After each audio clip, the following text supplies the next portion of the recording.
राम कथा सुंदर करतारी। कोई पक्षी बैठा होता है, ताली बजा देते हैं, पक्षी उड़ जाता है।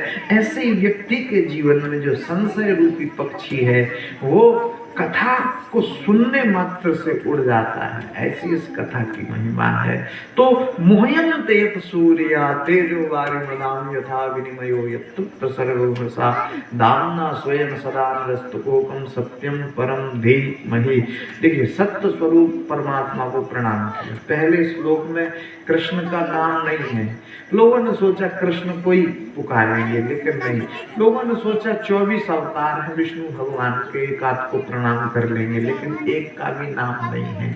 केवल प्रणाम किया गया सत्य के लिए, सत्यम परम धीमहि। तत्व को समझो, विवाद खत्म हो जाएगा।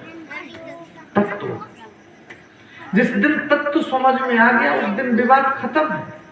अब तुम इसमें ही पड़े हो, राम बड़े हैं या कृष्ण बड़े हैं या शिव बड़े हैं या भवानी बड़ी है या माता रानी बड़ी है। नहीं, वास्तविकता में सभी एक हैं, उनमें कोई अंतर नहीं है।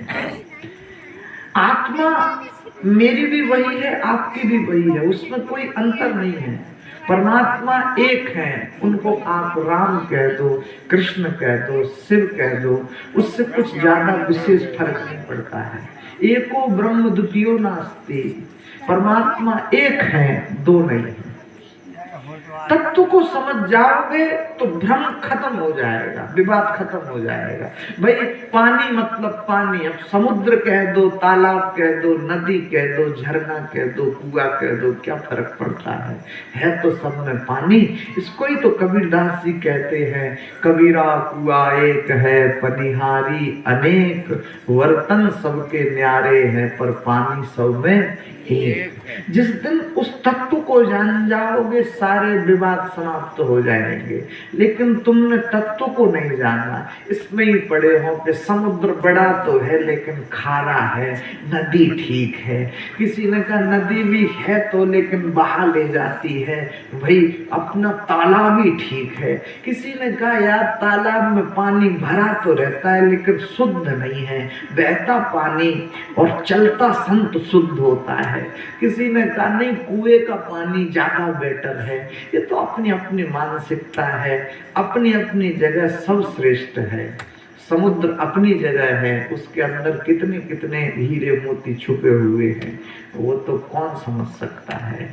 तालाब अपनी जगह श्रेष्ठ है, नदी अपनी जगह श्रेष्ठ है, सबकी अपनी महिमा है।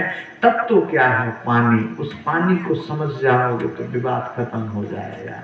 राम अपनी जगह श्रेष्ठ है, कृष्ण अपनी जगह श्रेष्ठ है, शिव अपनी जगह श्रेष्ठ है। कई बार होता है जैसे कथा अभी कृष्ण की चल रही और राम की कथा सुनाने लगते तो लोग कहते महाराज सुर ही बदल गए आपके। तो पहले तो आप कृष्ण कृष्ण गाते, अभी राम कथा सुना रहे तो अब राम राम गा रहे।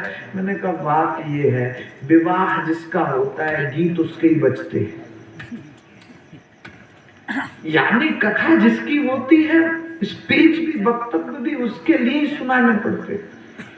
अब मानता हूं खूब बड़े बड़े हैं, लेकिन विवाह जिसका होता है भैया वही घोड़े पे बैठता है। बाकी होंगे भाई, उनके पिताजी भी होंगे, लेकिन वो सब नीचे ही नीचे चलते हैं। गाना गीत भजन सब उसके ही चलते हैं।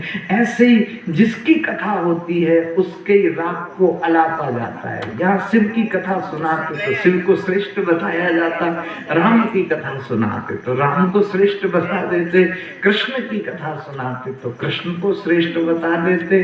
लेकिन ऐसा नहीं है। महत्वपूर्ण बात श्री व्यास जी ने बता दी, विषयांतर मत होना। कृष्ण राम 24 अवतार इन सब में मत पड़ना, तुम तो एक बात को समझना। क्या बोले? सत्यम परम धी।